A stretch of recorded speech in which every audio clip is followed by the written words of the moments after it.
যদি আমরা এই 54 বছরে যাদের মাধ্যমে দেশ চলছিল তাদের কাছে আমাদের যে চাওয়া পাওয়া ছিল, আমরা তাদের থেকে বাংলাদেশের জনগণ কোনো কল্যাণ, কোনো ভালো, কোনো কিছুই পাই নাই। এর জন্য আমি সকলকে উদাত্ত আহ্বান জানাবো, রংপুরের মাটিটা হলো ইসলামের ঘাঁটি।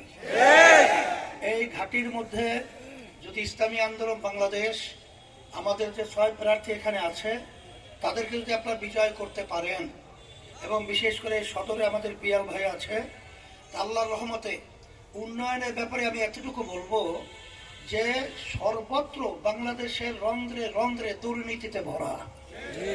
আল্লাহর রহমতে যদি আমাদের প্রার্থীরা জয় হতে পারে, ইসলামী আন্দোলন যদি বিজয় হয়, তাহলে আল্লাহর রহমতে দুর্নীতি থাকবে না। এবং সর্বক্ষেত্রে সর্বশ্রেণীর পেশাজীবী মানুষের মুখে আল্লাহর রহমতে হাসি ফুটাতে পারবো আল্লাহর রহমতে।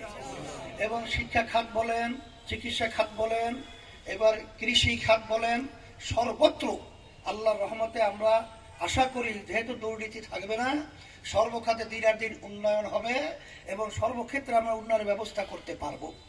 এই জন্য সকলকে আমি উদাত্ত আহ্বান জানাচ্ছি, আসলে আমরা সব একাকার হয়ে ইসলামের পক্ষে, বিশেষ করে হাত পাকা প্রতীকের পক্ষে আপনাদেরকে ভোট দেওয়ার জন্য, এবং সকলকে এর পক্ষে আমার ভাইদেরকে, মা বোনদেরকে ভোট দেওয়ার জন্য চেষ্টা করার আশা এবং চেষ্টা করার ওয়াদা আমরা কে কে করতে পারি? আল্লাহ আপনি কবুল করে নেন। আর বিশেষ করে হাত পাখার ব্যাপারে বিভিন্ন প্রচার অপপ্রচার করা হচ্ছে, মিথ্যাবাদী, এই মিথ্যাবাদীদের ধ্বংস আল্লাহই করবেন। এই জন্য আমি সকলের হাতে হাত পাখা প্রতীক উঠিয়ে দিয়ে আপনার কাছে আমানত হিসেবে রেখে গেলাম। আল্লাহ কবুল করে নেয়।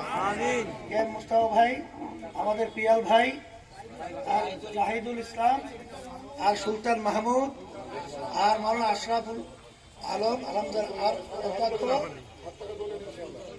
জুলতার হোসেন।